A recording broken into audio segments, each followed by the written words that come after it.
Hey, my name is Owen Hale. I'm 31 years old, and I build furniture for a living in a small town called Marrow's Bend, tucked into the folded hills of northern Vermont, where the roads turn to gravel before they turn to nothing at all. I run a one-man workshop out of a converted carriage house behind the little brick building where I rent the ground floor apartment. Tables, chairs, cradles, cabinets, the occasional coffin when the funeral home calls and old Mr. Petrie can't get the mahogany he likes. I work with my hands because my hands are the only part of me that never learned how to lie. A joint is either true or it isn't. A drawer either slides or it sticks. There's a mercy in that kind of honesty, a quiet you don't find in people. When I finish a piece and run my palm along the grain and feel no catch, no splinter, no wrong, something in my chest settles that hasn't settled any other way in years. I don't have much of a life beyond it. I drive a rust-freckled pickup that groans on cold mornings. I keep the radio tuned to a station that plays old country and static in equal measure. Most nights I'm still out in the shop past midnight with sawdust in my hair, because the apartment is too quiet and the bed is too wide, and I'd rather smell cedar than lie there listening to the furnace tick. That's the shape of my days. Small, steady, a little lonely, if I'm being truthful, though I stopped saying that word out loud a long time ago. I'd made a kind of peace with it. And then, on the coldest night of October, someone knocked on my door at midnight, and the peace I'd made turned out to be nothing but a held breath, waiting all along to be let go. I'd noticed her the way you notice weather changing.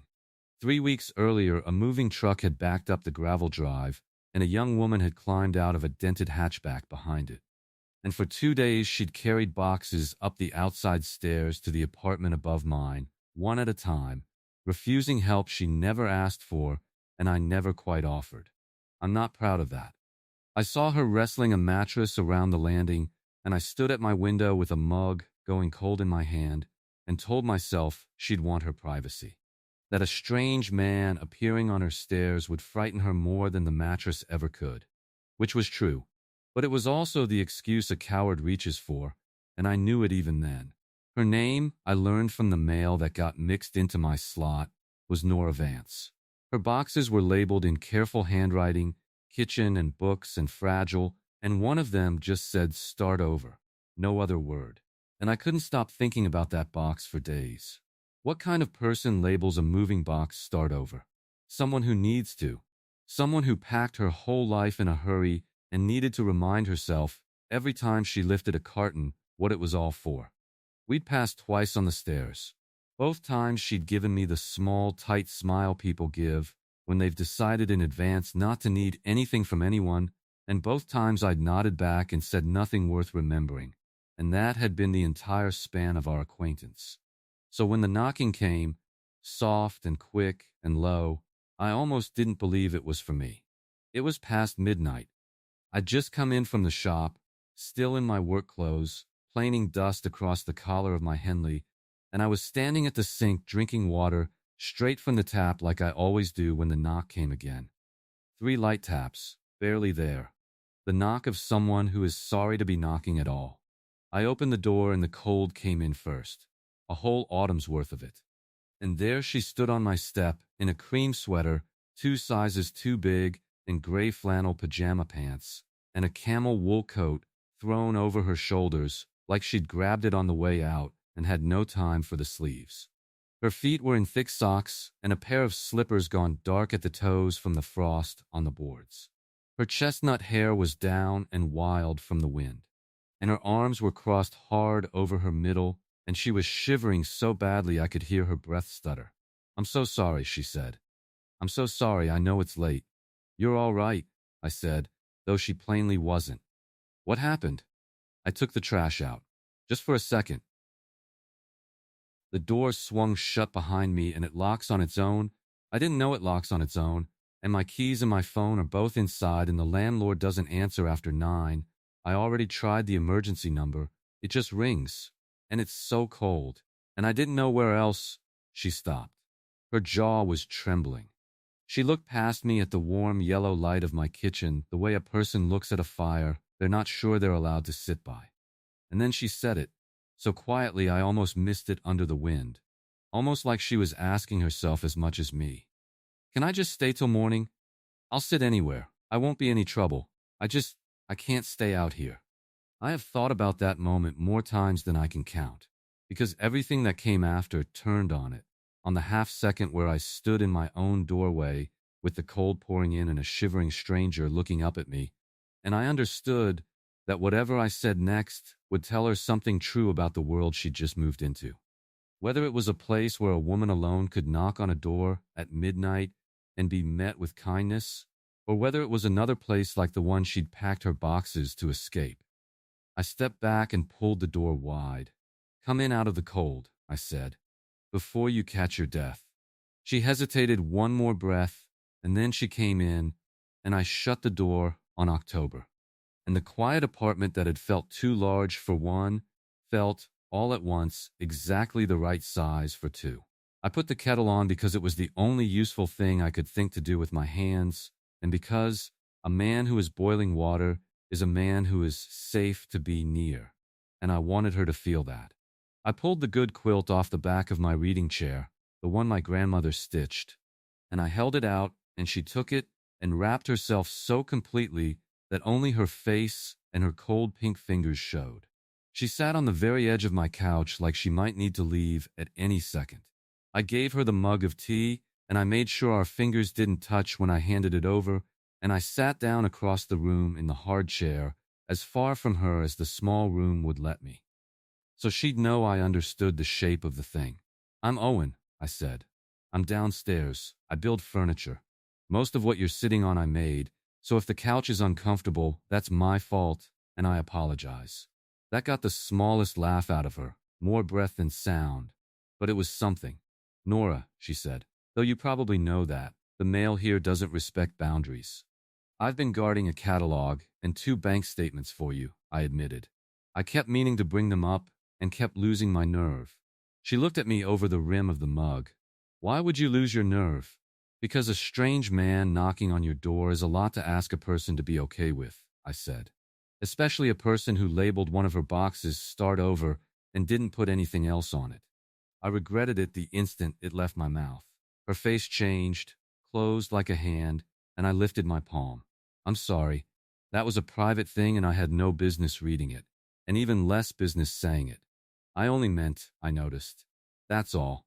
And I've been hoping whoever you were starting over from, you got clear of them. For a long moment she just looked at me, and I braced for her to set the mug down and take her chances with the cold. But she didn't. Something in her seemed to decide I was worth the risk of one true sentence. His name doesn't matter, she said finally. What matters is I spent 3 years being told I was too much and not enough at the same time. Too loud, then too quiet. Too needy, then too cold. You start to believe you're a problem with no solution. And then one morning I woke up, and I couldn't remember the last time I'd laughed at something without checking his face first to see if I was allowed. She turned the mug in her hands. So I found the smallest, farthest, cheapest place I could, and I packed in one weekend, and I drove until the phone lost signal. And I told myself the start over was a promise, not a wish. It's a good promise, I said. I mean that. Hardest kind to keep, and the only kind worth making. She studied me again, longer this time. You talk like someone who's tried. I could have deflected. I'm good at deflecting. I've had years of practice standing at windows with cold coffee instead of walking outside. But there's something about the middle of the night, about a stranger in a quilt and a wind at the door that files the edges off a person's caution. I was married, I said. Briefly, she was kind, and I was quiet, and I mistook the quiet for peace, when really it was just 2 people slowly forgetting how to reach each other. She left, and she was right to, and I don't blame her.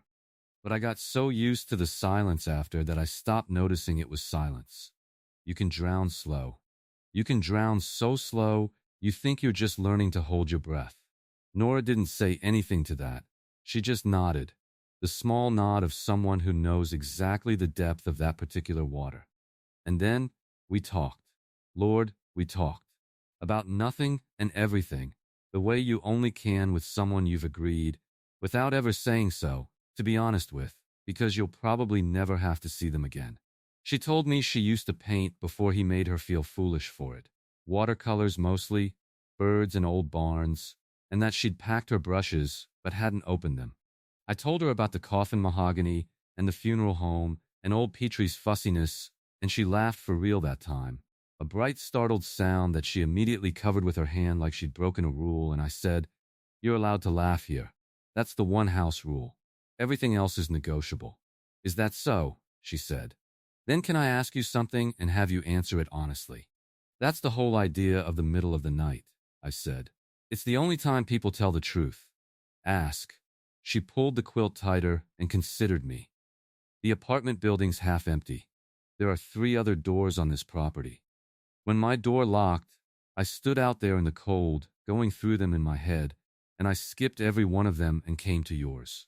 And I've been sitting here trying to work out why, and the closest I can get is that a man who spends his nights building things instead of breaking them is probably safe. Is that true? Are you safe?" Nobody had ever asked me a thing like that so plainly, and I found I couldn't answer it plainly, because the honest answer was complicated. "I'm safe to you," I said finally. "I can promise that much, and I'll keep it. Whether I'm safe in general, whether I'm a good man, that's not really mine to say. A man doesn't get to grade his own work. But I can tell you that in this apartment, on this night, you are the safest you have been in a long time. And you can sleep on that couch, and I'll sleep in that kitchen chair, and the only thing that'll happen before morning is the furnace clicking on and off." She looked at me a long moment, and then she nodded, and I watched some hard-held tension go out of her shoulders. An inch of the armor coming off, and she said, quietly, "Okay, I believe you. I don't know why, but I do." "That's the part he took from you," I said. "Not the painting, the believing. The painting you can pick back up any time. The believing takes longer." She didn't answer that. She just looked at me over the mug like I'd said something she'd needed to hear for 3 years and hadn't known how to ask for. Somewhere past 2 in the morning, she fell asleep mid-sentence, tipped sideways into the arm of the couch, with the mug empty in her lap and the quilt slipping off her shoulder. I sat there a while just to be sure she was truly under. And then I got up as quiet as a man my size can, and I eased the mug out of her hands, and I drew the quilt back up over her shoulder, and I turned off the lamp so only the stove light was left, a small blue glow. I took the hard chair into the kitchen, and I sat in the dark with the last of the tea going cold, keeping a kind of watch I hadn't kept over anyone in years.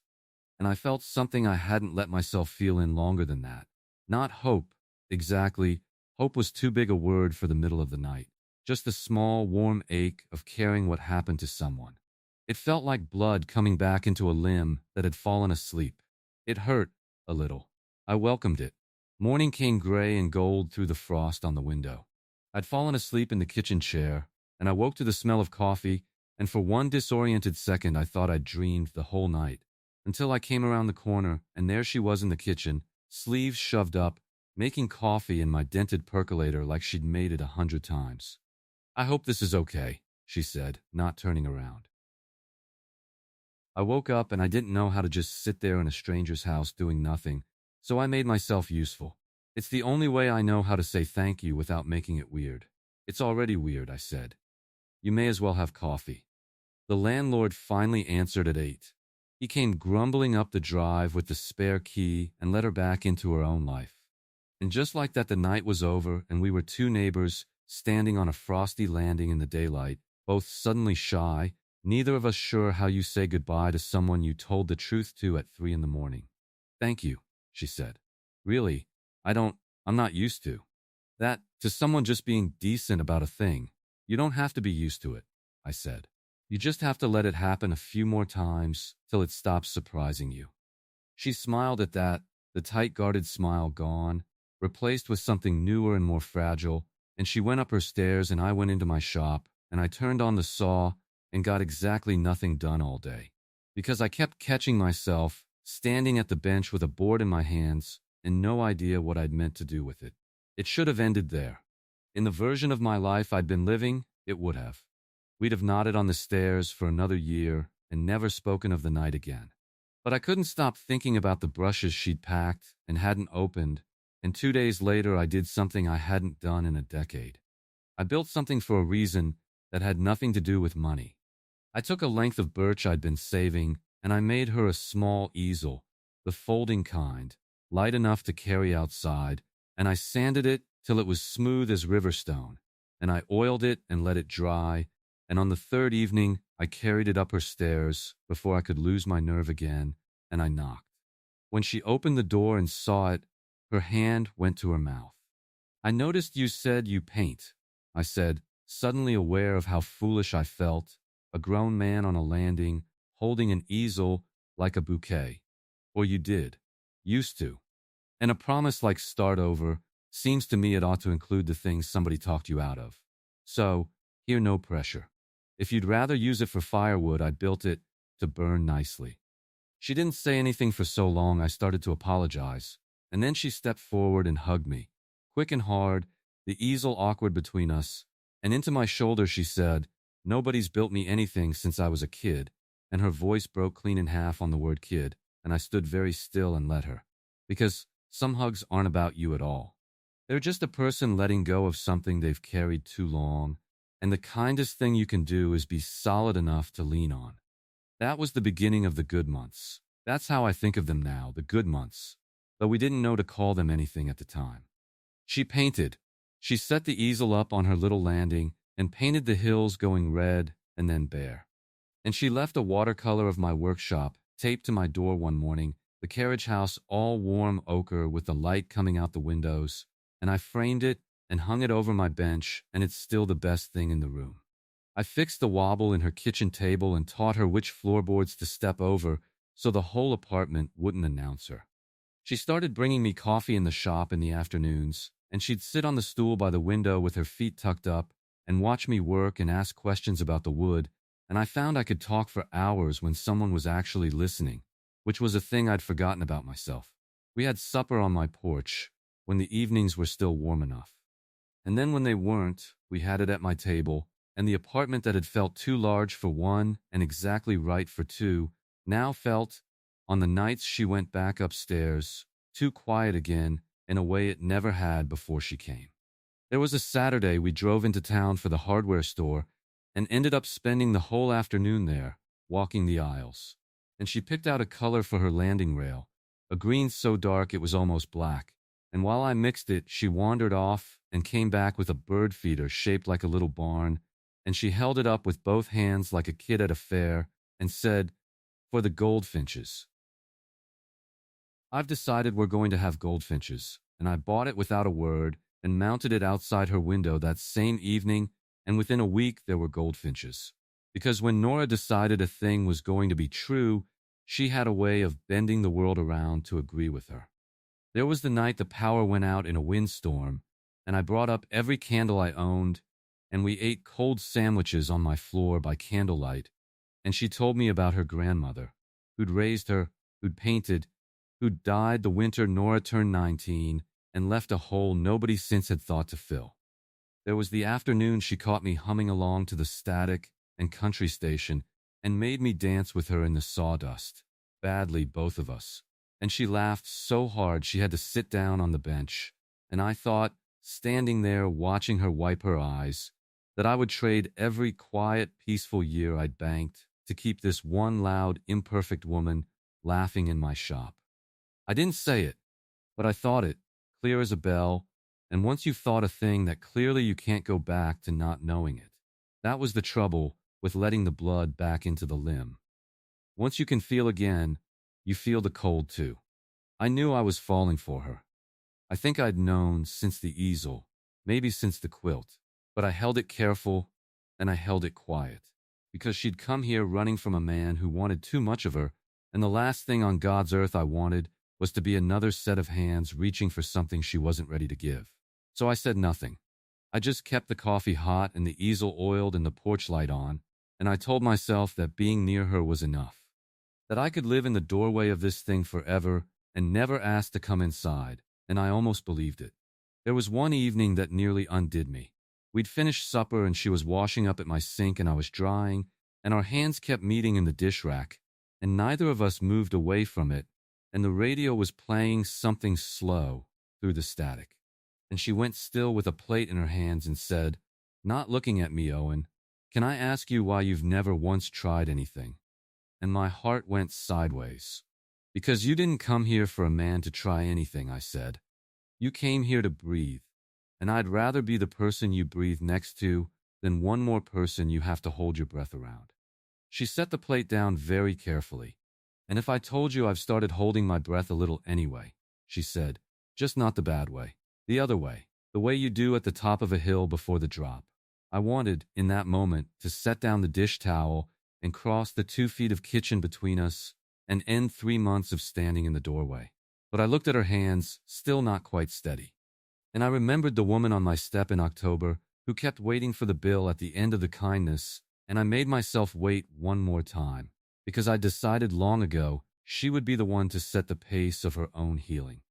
Then I'd say, hold it as long as you need to, I told her, gentle, and when you're ready to let it out, I'll still be right here drying dishes.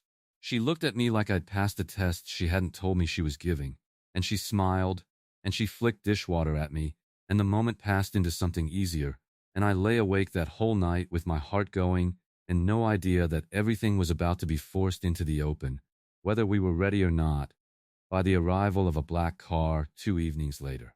I was in the shop when I heard it, an engine too smooth for these roads, and I came to the window and saw a man get out, tall, well-dressed in the way that costs money to look casual, and I saw Nora come down her stairs slow, one hand on the rail, her whole body gone stiff and small, in a way I hadn't seen since the first night, and I knew before I heard a word who he was. I won't pretend I didn't want to walk out there. Every animal part of me wanted to.